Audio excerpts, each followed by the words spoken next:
In this video, we're going to focus on how to multiply and divide terms. And hopefully by the end of this video, we can simplify expressions with multiplication, as well as simplify expressions with division. So we already learnt this in exercise 4a, but just a little reminder that when we multiply a number with a pronumeral, like this, 4 times b, then we just write it without the multiplication symbol. So it becomes 4b. Another example, 5 times b times a.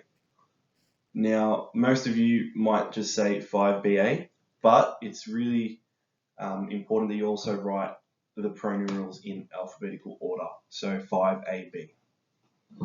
Okay, so when we multiply multiple numbers with multiple pronumerals, which might look a bit like this, okay, 4 times b times 3 times a times 2, the best thing you can do is to rearrange to put the numbers in front and the pronumerals last. So 4 times 3 times 2, and then a times b.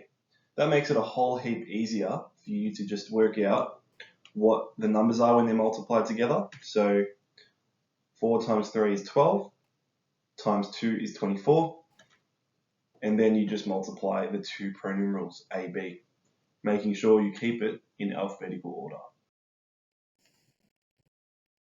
So here on this slide, it asks you to write 3x plus 1 all in brackets divided by 5 without the division sign. And I guess the important part about this is to realize that when you see brackets, that is like its own little group. So you're dividing all of that in the bracket by 5, meaning that this is what it should look like. So you've done 3x plus 1 all divided by 5. Dividing terms is a lot more trickier and a lot more harder than what we just did. It's much more harder than multiplying terms. So let's just have a look at this here. We've got all of 6ab in a bracket divided by all of 3ab in a bracket. So first things first, I can just rewrite this as 6ab over 3ab. And because we know that when a number and a letter are next to each other, it's pretty much like we're just writing 6 times a times b. We can just write that down just to have a little bit of extra information.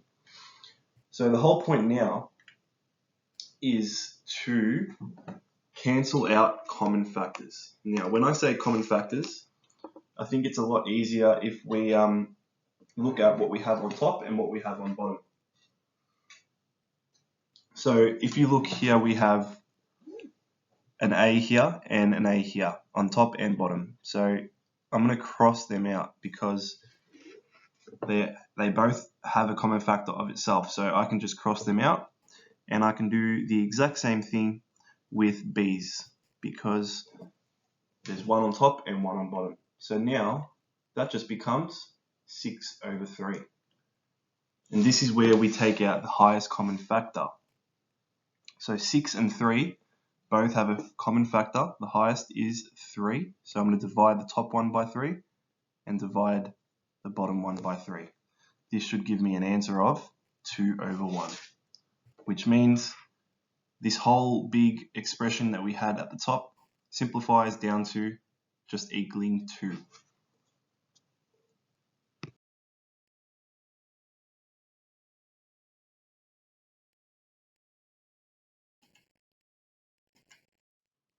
Let's look at another example. Very, very similar.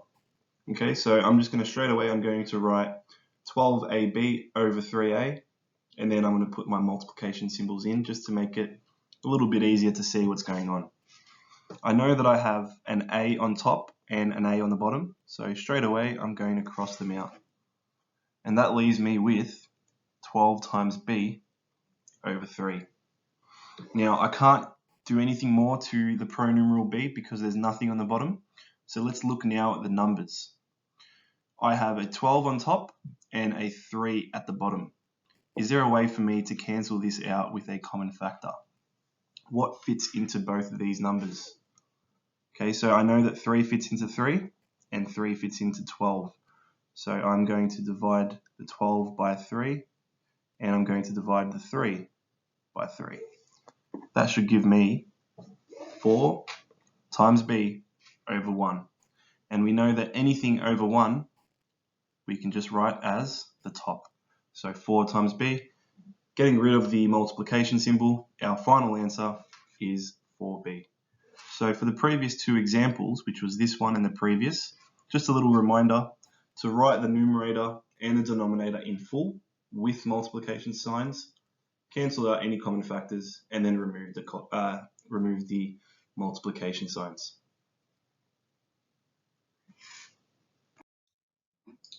As we always do, keywords, key literacy for algebra. When we have an equation like this, we know that all the letters are called pronumerals or variables. Everything starting with another plus sign or another minus sign is a term. Everything here highlighted in red is the coefficients. So for example, this one here is -9 is the coefficient of t. Okay, and for the numbers in green, which don't have any pronumerals, these are called the constant terms. Everything on the left of the equal sign, okay, is called an expression. And if an expression contains an equal sign, it's called an equation.